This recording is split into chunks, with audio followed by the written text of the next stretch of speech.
আসসালামু আলাইকুম। জাতীয় নাগরিক পার্টি এনসিপি নিঃসন্দেহে তারা অস্তিত্ব সংকটের মধ্যে চলে যাচ্ছে। আমরা বলতে পারি এই দলের অস্তিত্ব একেবারেই শেষ পর্যায়ে। এবং একই সঙ্গে প্রশ্ন উঠতে পারে, গণ অভ্যুত্থান কি সত্যি সত্যি সাধারণ মানুষের সঙ্গে প্রতারণা করেছে? এ কারণেই বলছি যে তাসনিম জারা নিঃসন্দেহে এনসিপির একজন তারকা নেতা এবং এই নির্বাচনে নিঃসন্দেহে অন্তত এনসিপির জন্য একজন হেভিওয়েট প্রার্থী ছিলেন। তাকে দিয়ে দলের পক্ষ থেকে অনেক কিছুই করানো হয়েছে, অনেক কিছু শো অফ করানো হয়েছে, কিন্তু সেই তাসনিম জারাই হুট করে দল থেকে পদত্যাগ করলেন। কেন পদত্যাগ করলেন?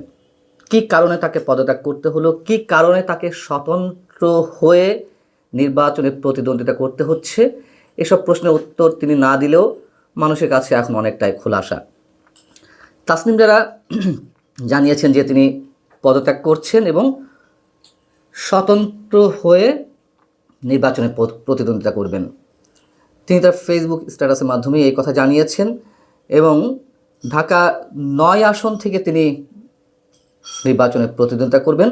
তিনি যেটি লিখেছেন একটু ছোট করে আপনাদের বলি যে তিনি বলছেন, আমার স্বপ্ন ছিল একটু রাজনৈতিক দলের প্ল্যাটফর্ম থেকে সংসদে গিয়ে আমার এলাকার মানুষের ও দেশের সেবা করা। তবে বাস্তবিক প্রেক্ষাপটের কারণে আমি কোনো নির্দিষ্ট দল বা জোটের প্রার্থী হিসেবে নির্বাচনে অংশগ্রহণ না করার সিদ্ধান্ত নিয়েছি। একটা দলের প্রার্থী হলে সেই দলের স্থানীয় অফিস থাকে, সুসংগঠিত কর্মী বাহিনী থাকে, সরকার ও প্রশাসনের সাথে নিরাপত্তা ও অন্যান্য বিষয়ে আপত্তি ও শঙ্কা নিয়ে কথা বলার সুযোগ থাকে। তবে আমি যেহেতু কোনো দলের সাথে থাকছি না, তাই আমার সেসব কিছুই থাকবে না। মোটামুটি পরে আরও কিছু বিষয় লিখেছেন, আরও দুটি সিদ্ধান্তের কথা লিখেছেন। তার এই যে সিদ্ধান্তের কথা, দল ছাড়ার কথা কিংবা দল থেকে পদত্যাগ করার বিষয়টি তিনি জানালেন। এই বিষয়ে এনসিপির যারা শীর্ষ নেতৃত্ব আছেন তারা কেউ মুখ খুলছেন না। কেউ বলছেন তিনি তার নিজের সিদ্ধান্তে দল ছেড়েছেন, কেউ বলছেন তিনি হোয়াটসঅ্যাপ গ্রুপে শুধুমাত্র একটি নোটিশ দিয়ে তিনি দল ছেড়েছেন, তিনি দলের সিদ্ধান্তের জন্য অপেক্ষা করেননি। কী সে সিদ্ধান্ত দলের ছিল যে সিদ্ধান্তের জন্য তাসনিম জারাকে অপেক্ষা করা লাগতো? আমরা এও জানি যে সম্প্রতি আরও বেশ কয়েকজন শীর্ষ নেতা এনসিপি ত্যাগ করেছেন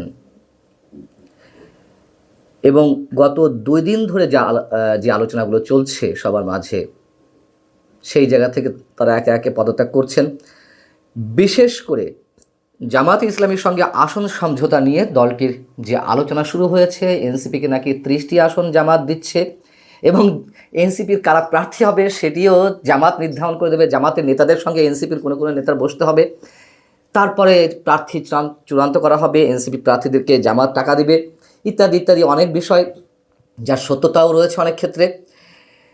এবং এনসিপির যে জ্যেষ্ঠ নারী নেতৃত্ব রয়েছে তাদের মধ্যে যদি বেশ কয়েকজনের নাম উল্লেখ করা যায়, আমরা বলতে পারি সামান্থা শারমিন, জ্যেষ্ঠ সদস্য সচিব নাহিদ সারোয়ার নিভা, যুগ্ম আহ্বায়ক তাজনুভা জামিন, যুগ্ম সদস্য সচিব নুসরাত তাবাসসুম সহ আরও অনেকেই সম্ভবত খুব শিগগিরই পদত্যাগ করবেন। তার কারণ হচ্ছে তারা কিছুতেই মেনে যেতে পারছেন না জামাতের সঙ্গে যে সমঝোতা, জামাতের সঙ্গে ঐক্যবদ্ধভাবে বা জোটবদ্ধভাবে নির্বাচন করবে সেই বিষয়টি তারা কোনোভাবেই মানতে পারছেন না।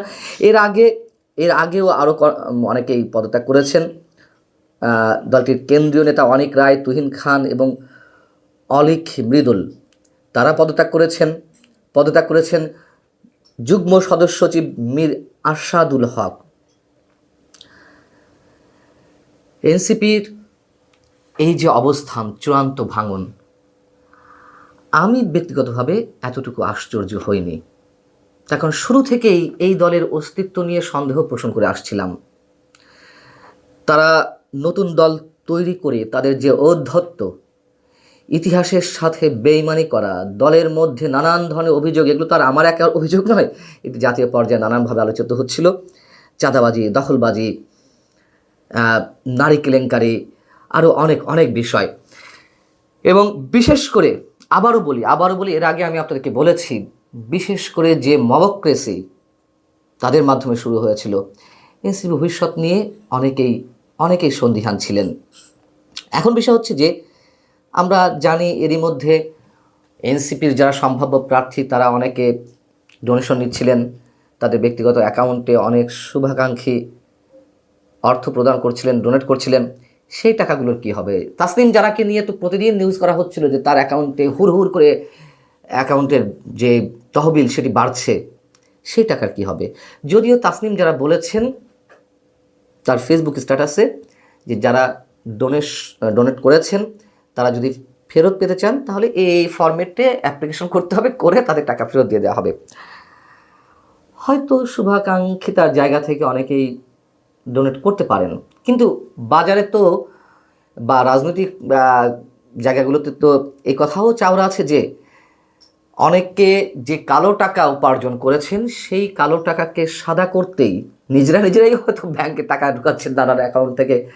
হতে পারে, অস্বাভাবিক কিছুই না। এনসিপির জন্য এই মুহূর্তে আমাদের এই কথা বলতেই হচ্ছে, যেই অভিযোগগুলো এ পর্যন্ত এসেছে তার সবই তো সত্যতা মিলেছে, মানে সব ক্যাটাগরিতে অভিযোগগুলোতে মিলেছে, এবং এটিও যে অস্বাভাবিক কিছু তা কিন্তু নয়।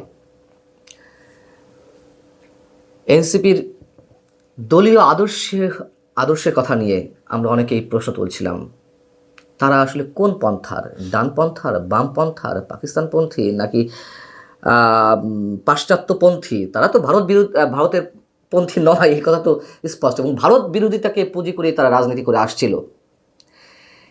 কিন্তু এই যে ফাঁকা কলস বাজে বেশি, সেটি এখন প্রমাণ হচ্ছে। তাদের ভিতরে যে বৈপ্লবিক চেতনা, তাদের মধ্যে যে বিপ্লবী একটা ভাবধারা কাজ করছিল, এগুলো কিছুই টেকার কথা ছিল না। এখন কিছুই টিকছে না, সময়ের অপেক্ষা মাত্র এনসিপির বিলীন হয়ে যাওয়ার বিষয়টি, এ কথা আমরা নিঃসন্দেহে এই মুহূর্তে বলতেই পারি। ভালো থাকুন সবাই। আল্লাহ।